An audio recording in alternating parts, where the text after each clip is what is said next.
What's up, guys? Luke here from Spotlight on Spurs, and today we've got a very special video. We are joined by Justin from RBL Talk, who will be going over and discussing the transfer of Xavi Simons. That's obviously gone through. Spurs pulled it off in the last week or so of the window.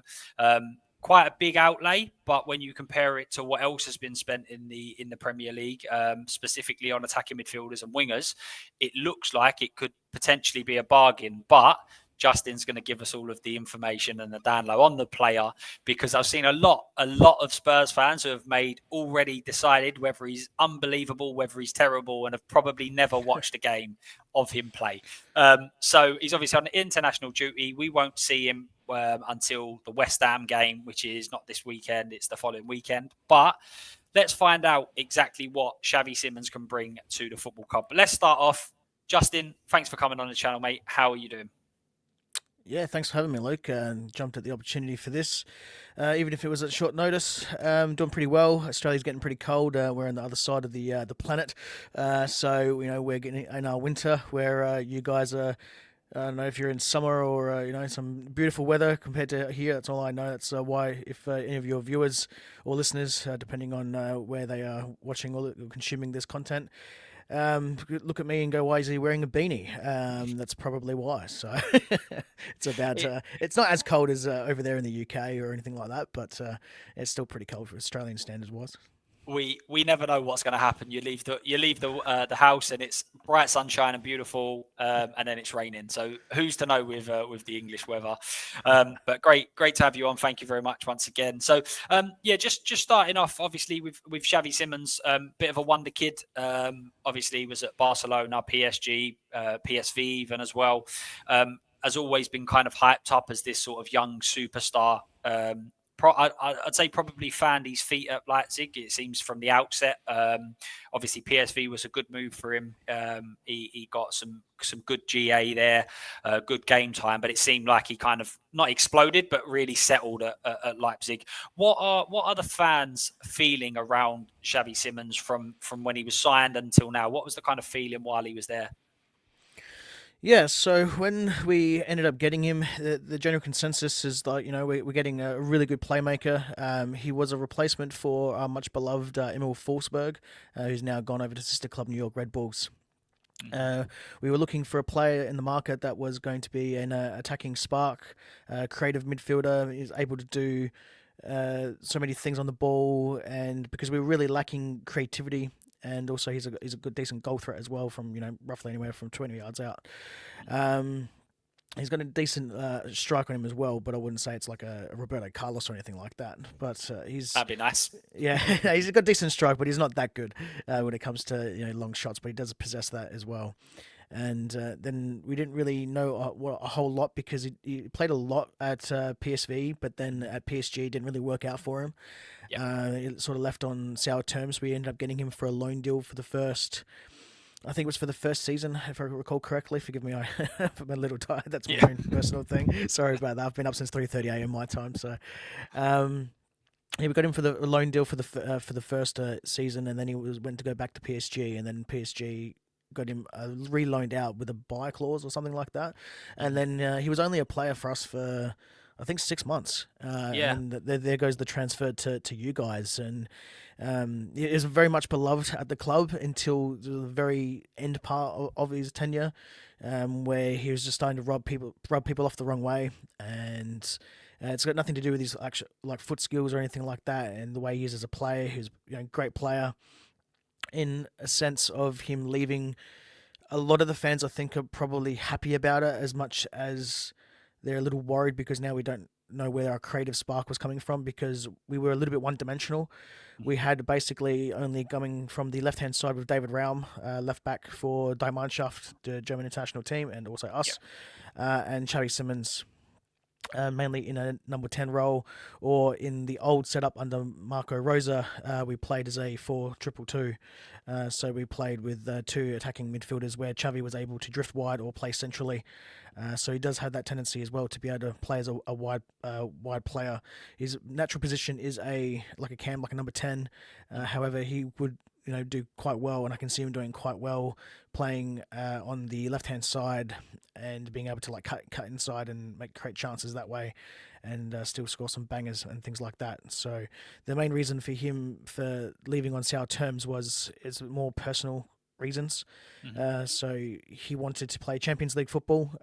Us finishing seventh last year in the Bundesliga for the first time in our history, as in the lowest time that we finished, and it was the first time in our history that we missed out on European altogether, European Mm. football that is, and that was pretty much boiled down to, yes, we had some poor performances. It wasn't Xavi's fault or anything like that. It's more managerial on the pitch, and also a little bit in the boardroom type area.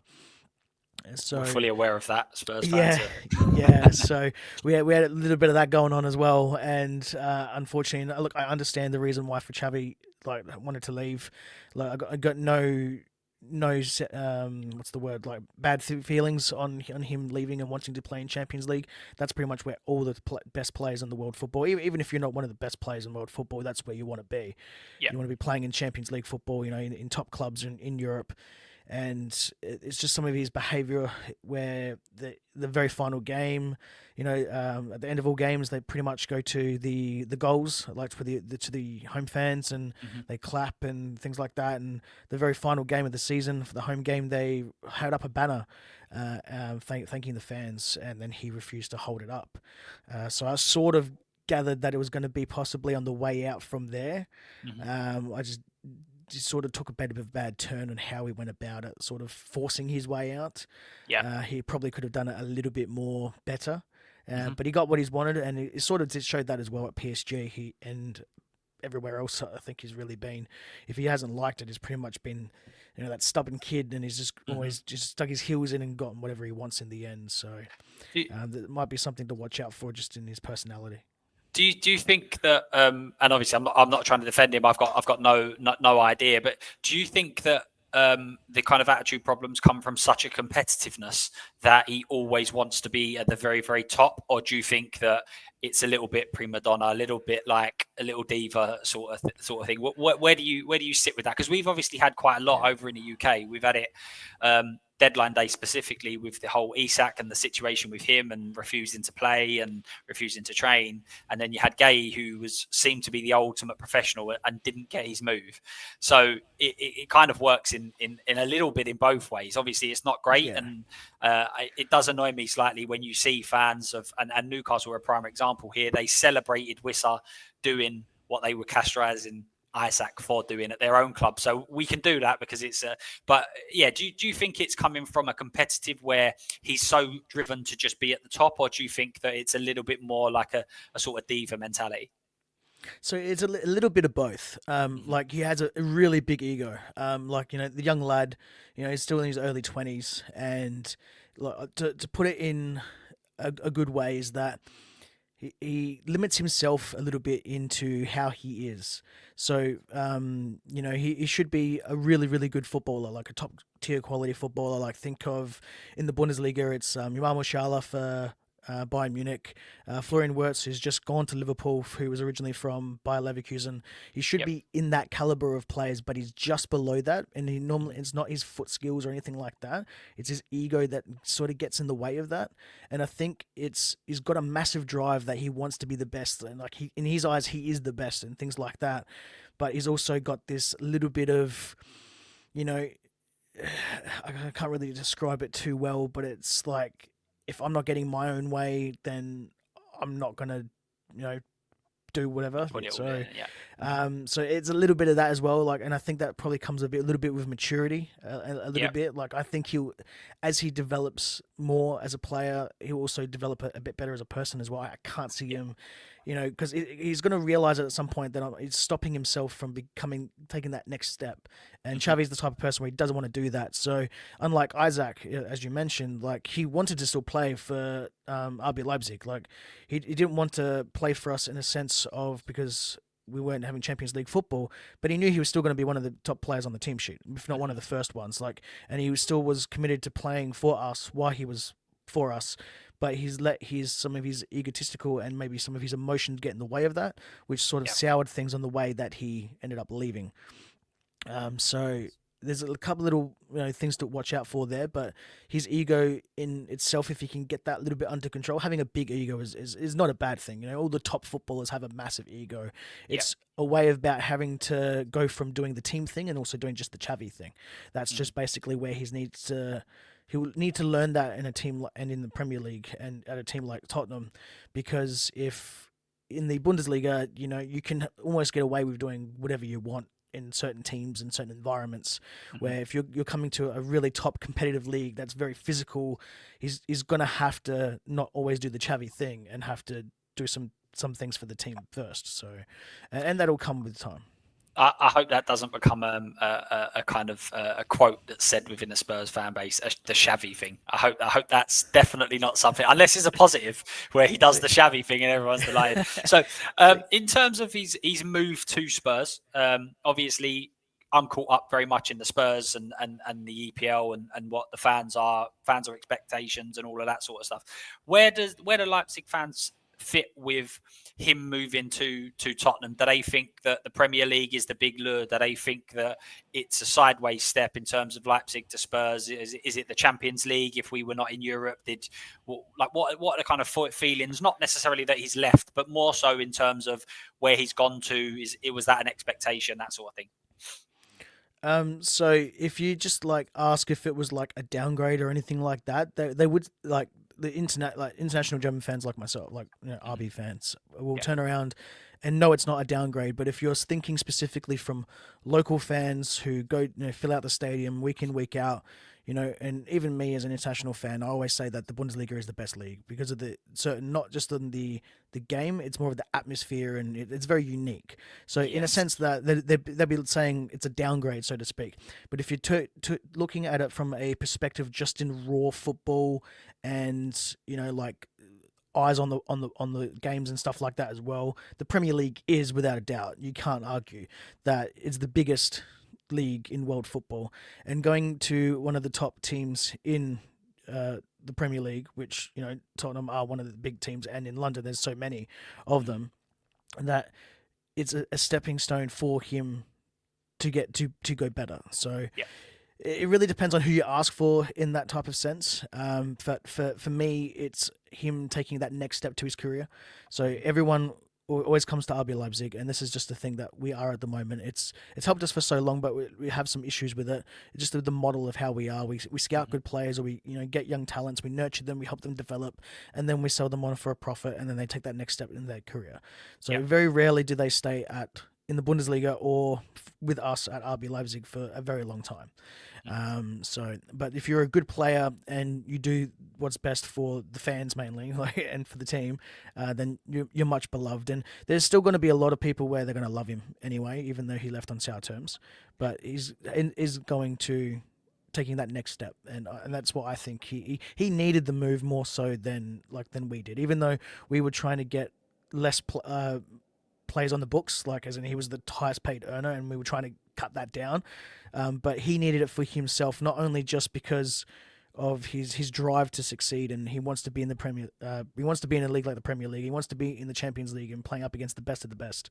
So for Xavi, it's definitely the right move for him. So it seems a little bit like he probably handled it not the best at the end, but it seems like a natural progression for both teams Yeah. in terms of you wanted to trim the wage bill and obviously get in good money, him taking the next step and maybe we shake hands and go elsewhere, which I think is a positive. And just to note, even we're saying about the biggest league in the world, obviously being from London, I would say the Premier League, but from an atmosphere point of view, the Bundesliga is absolutely incredible. So I completely understand where you're coming from there. I think the atmosphere there, the yellow wall, for instance, absolutely superb. Obviously, Spurs and Dortmund have played quite a lot, and again will play again in the Champions League this time round. So completely agree. I think the way that fans are looked after in the German league specifically is a testament, and every other league could learn a thing or two. To be honest with you. Even just the Hamburg derby that we just recently had, match week 2 on Friday night, the opener for match day, round 2, I should say, Mhm. or match week 2. That was fantastic. That was the first time we've had that in the Bundesliga for quite some time, and that was like a spectacle. I can't that. That's one of the games that I would recommend if someone wants to pull up the highlights or try to catch if they've got a little bit of time. Every football fan should be watching things like that. No problem. I'll definitely take a look. And I think Vuskovic has just gone out on loan to Hamburg as well. So that might be quite interesting to see how he kind of gets on. I don't think he joined in time to play the game, but a wonder kid, no doubt. And again, Spurs fans are very much going to be interested to find out how he gets on in the German league. I do think that stylistically, I think, and we say it quite regularly here, is that the German league is the closest league to the Premier League. So I think that there are a lot of, Dortmund have done it fantastically well with loads of English youngsters. So we shall see. So just in regards to, so that's kind of like the broader outlook of Xavi. But in terms of a player, I know you mentioned it just then about Wirtz and Musiala, who both I think are an incredible level. And Wirtz has obviously struggled a little bit in terms of it's only been a few games. I'm not going to jump on the bandwagon and say that he's flopped or anything like that. I think it's a bit crazy and too early to say it. I think a few have said that already. Yeah. So I'm not going to go there, but how good is he as a player? Is this someone who, for instance, has come to Spurs but actually is going? Would you expect him to be one of the best players at Spurs? Because I don't. You may not have seen the interview, but Tim Sherwood, who's obviously used to be a Spurs manager, Spurs player, he's quite regularly slagged off a lot of Spurs' signings, and he quite famously, I think only last week, said that he thinks that he's not good enough for the first 11. He does improve the 11 and he's going to block pathways, which I think is crazy. But this isn't about me. This is about you. How good do you think that this player is in terms of coming to the Premier League? As I say, as a 10, I would say he probably plays quite often. Although it's interesting to hear you mention about the left winger because we was obviously very heavily linked with Eze, who could play in both of them positions, and we've obviously got Simons through the door. So, how good do you think this guy is, maybe in comparison to other 10s in the Premier League, say? Well, I would rate him probably in like the top 10. And that's only coming from the Bundesliga form. So the biggest issue that he's going to have, and this is where obviously Florian Wirtz is struggling at the moment, is the physicality. He's not going to get as much time on the ball, and it's going to be pressed really quickly. I mean, you get that a few times a season when you play some teams like Dortmund or your Bayerns or things like that. Yeah.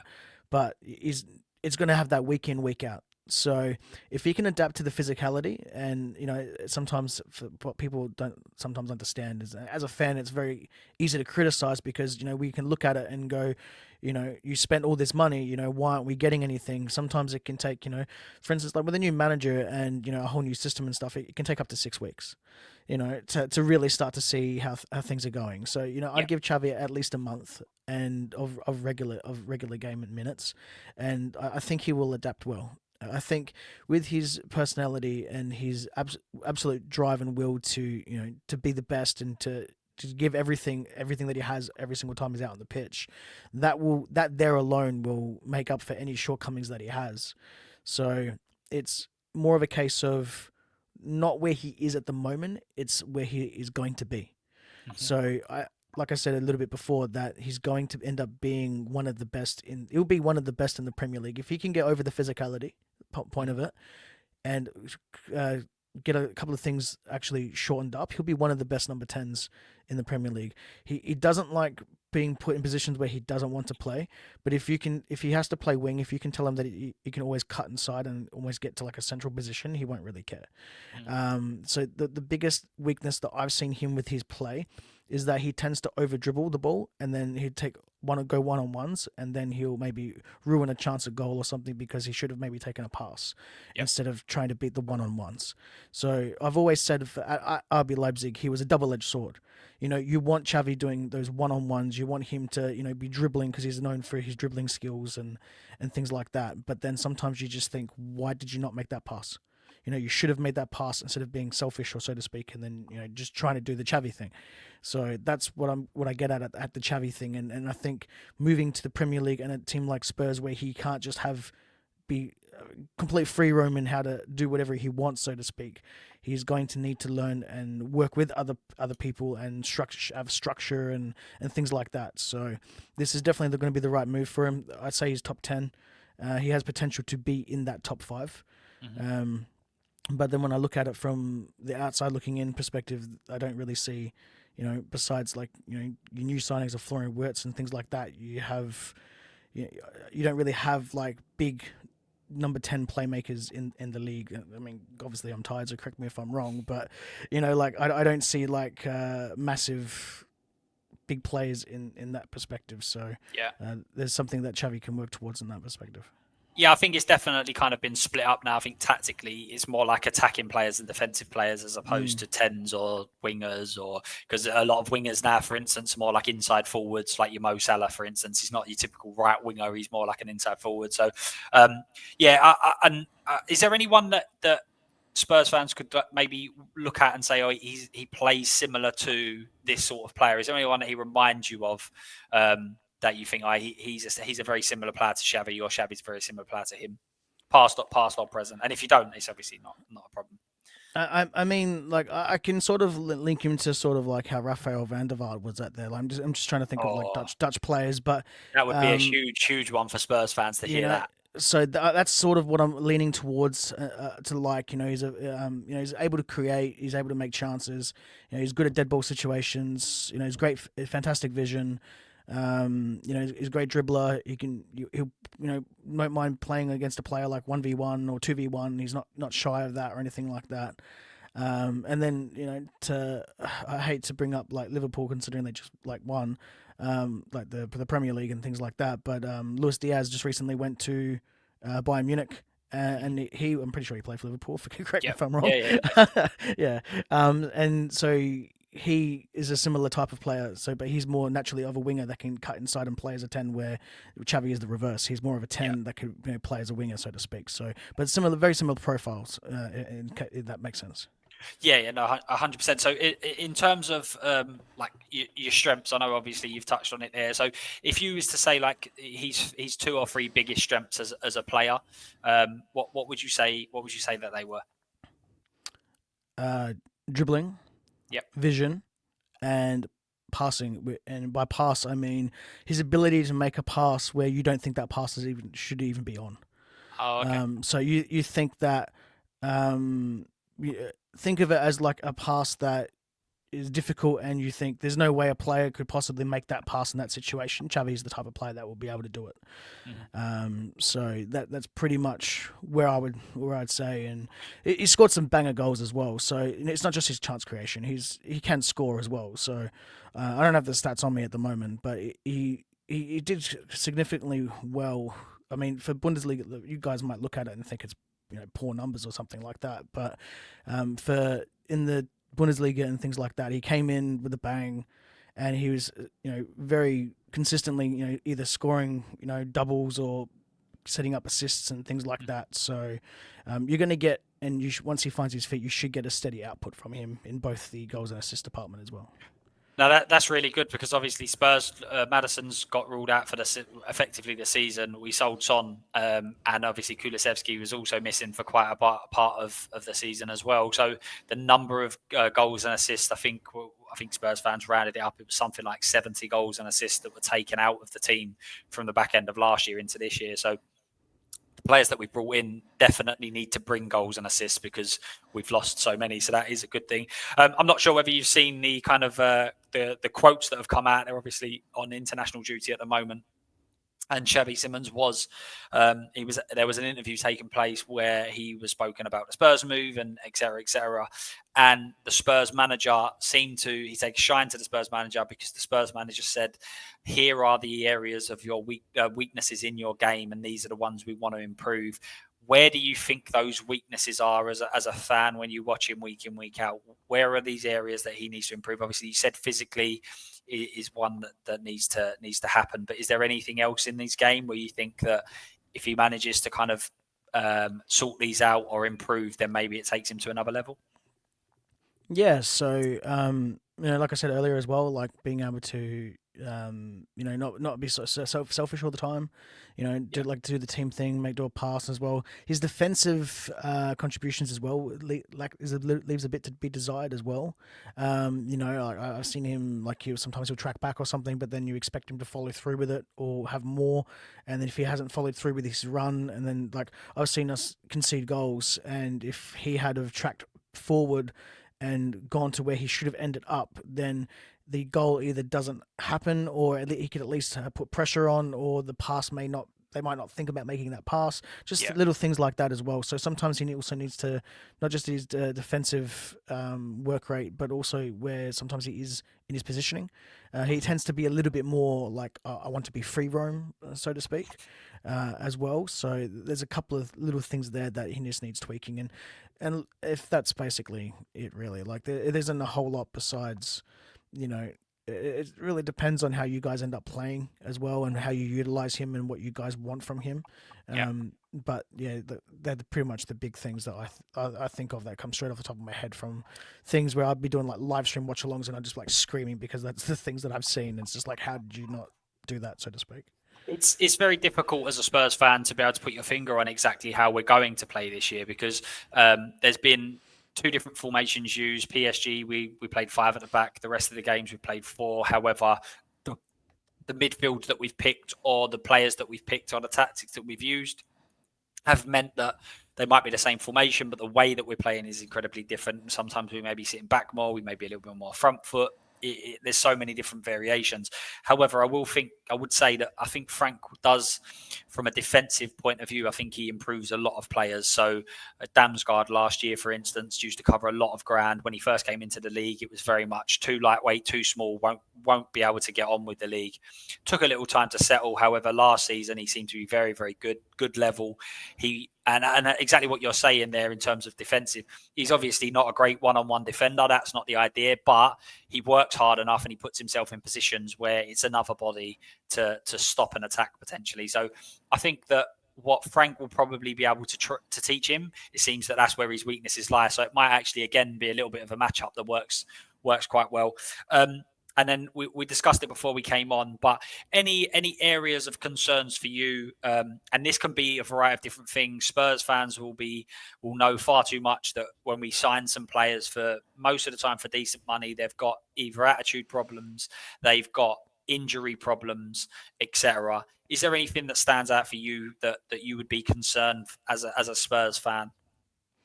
Yeah, so I mean, I think it might have been as an RB Leipzig fan, but or I could have just misheard your last part there. But so for me, it's his attitude is the biggest one. But for injury wise, he hasn't really been injured.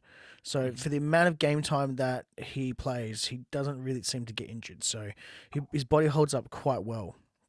So if he gets through the physicality part of the Premier League, I'm sure he'll be fine. I don't see him being completely injured all the time or anything like that. That's really good news for Spurs fans, because injuries are a big problem. The only thing I see is that, along with the ego, and that is a little bit to attitude as well. So if he gets subbed off, he'll crack a tantrum or something, and things like that, and have a hissy fit. He gets himself occasionally booked yellow cards for no reason. So I'm not sure what it would be like in the Premier League, but depending on what referees you get in the Bundesliga, you can get some strict officials.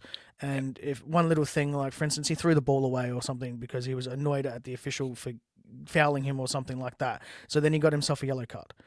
Just little things like this, and it's just dude, you don't need to. I mean, I get it, you're frustrated and things like that, but these are little things that you need to remove out of your game, because now you're walking on eggshells. Now if you run the risk of going down your team down to 10 men, now you run the risk of even being subbed off when you don't want to. You want to play the full 90 minutes, and things like that. So if he can just tweak a little bit of things like that, then that's it. Yeah, excellent. And then the very last question, and obviously there's so many different caveats to your answer here in terms of what it will be. But do you think that the transfer for both him and for Spurs, do you think it will be a success? And also in terms of the valuation, what for me, I actually think that is a very, very good price in terms of what the market is currently at. Obviously, if you was to go back a few years, 50 million sounds like a huge amount of money However, nowadays it seems that that's the starting point for most players almost. So is he worth that transfer fee? And do you think he'll be a success at Spurs? Yeah, absolutely. Well, for the at least for the point of the transfer fee, I think that's a valuable and probably valuable is probably not the right word I'm thinking of. It's more of a fair assessment of the evaluation of Xavi Simons. I mean, I think you could possibly go higher because when we were originally looking at him, or when we were selling him, I think it was like 80 million euro or something was what was touted, and for me, I was saying that was too steep. Do I think he is going to be that price? Absolutely. But if you look at the perspective of what he's done and things like that, and even if you're trying to up the price for the Premier League money, so to speak, then sure. But for me, if you're going to go any higher, it'd be like 65 with add-ons or something like that. Would be a reasonable but high evaluation. I think 80 was just like Red Bull just trying to be a little bit greedy, so to speak, or trying to cash in as much as they possibly could for a player that they honestly thought was going to end up being like 100 million euro or something like that. So, in broader terms of, do I think he's going to be a success at Spurs? I don't know. So he has the hallmarks of being able to do so, but it comes in from a lot of factors and things like that. So, we thought that hypothetically Timo Werner would have been, good at Chelsea, and he flopped. And he went over to Spurs as well recently, and he didn't really do much there either. So he's not going to be like that player. I don't see that being the case. Like, he would have to literally be a very poor player because he does want to go to Barcelona eventually. So this is exactly what I've been saying to Spurs. I think that this is very much a career progression thing where he's looking at 2 or 3 years time, and he's looking at Barcelona as being the destination that he wants to get to. Absolutely, and I do think that he has all the natural gifts that a footballer could want, especially at his age, that he's going to be able to succeed in a top league like the Premier League and for Spurs as well.